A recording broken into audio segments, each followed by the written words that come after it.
నమస్తే అండి. ఏమైనా ఇబ్బంది ఉందా తమ్మి? మన ఏరియాలో వర్షాలు ఎట్లున్నాయి, నీళ్ళు ఎట్లున్నాయి? అవునమ్మా.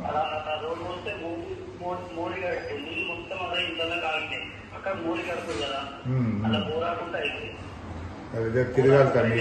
ఇట్లా ప్రజలు ఇబ్బందుల్లో ఉన్నప్పుడు మనం తిరుగుతూనే ప్రజలు కూడా సంతోషపడతారు. జర తిరుగుంది తమ్మి మొత్తం. అదొకటి ఇంపార్టెంట్. మీ దగ్గర కొన్ని పాత ఇండ్లు ఉంటాయి బాబా, పాత ఇండ్లు గోడలు తడిసి కూలిపోతుంటాయి. జాగ్రత్త జర బయట ఉండి మన పాత ఇళ్ళల్లో ఉండనీయకు. తడిసిన గోడలు, మట్టి గోడలు ఉంటాయి, గుండె పెంకల ఇండ్లు ఉంటే ఆడ ఇబ్బంది అవుతుంటుంది. కొద్దిగా జాగ్రత్తగా పోవాలి.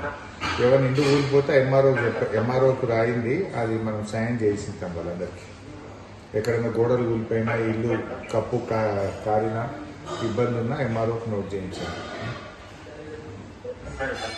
చైర్మన్ గారు ఆర్ఎండ్బి డిప్యూటీని కోలుకొని ఒకసారి పోయి ఆ కాంట్రాక్టర్ని పిలిపించి తొందరగా చేయమని చెప్పు. ఇంకెవరైనా మాట్లాడితే నంగనూరు మండలం మాట్లాడించండి.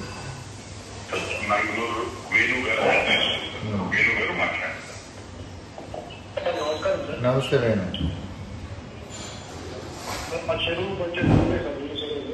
నిన్ననే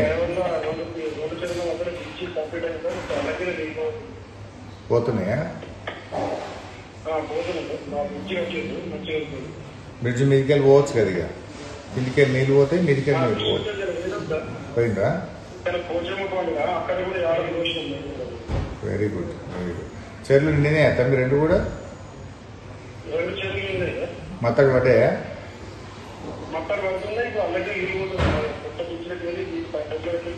రాయనర్స్ గారు విన్నారు కదా లక్ష్మణ్ చెప్పింది. ఒకసారి తిరిగి చూడండి, ఏం చేయాలనో లక్ష్మణ్ చెప్పింది జాగ్రత్తగా చేయండి.